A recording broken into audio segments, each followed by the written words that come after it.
بابا شري لي الادوات. قرا لي هذيك لائحه الادوات نشوفها شنو فيها.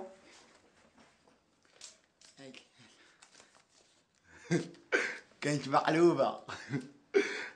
فيها دفتر من فئة 100 ورقة، غلاف أحمر أو أصفر حسب الذوق، كراسة كراسة، بيركارد، مقلمة، منقلة، ممسحة، مسطرة، مكنسة، منشفة، قلم حبر جاف أزرق، سردل الذهب من فئة 14 كارة لأمي و200 درهم. دير اسد 200 درهم. خويا بغى يمشي للبحر مع صحابه يالله. واخا.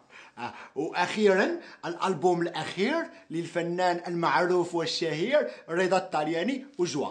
انت اللي كتقلب على جوا منزل. العام اللي فات شريت لك كثر من هاد الادوات وما حافظ والو. حافظ انا حافظ، ماك حكار نقول لماما والله لا حافظ. يلا سمعني شي حاجه نشوف.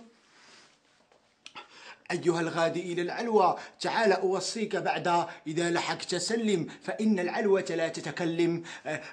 خلوني أبكي خلوني أشكي على زيارة جدي، أسألوا ما وصلوني. أها إيه والعزيز على مهمته عمره ما يتخس.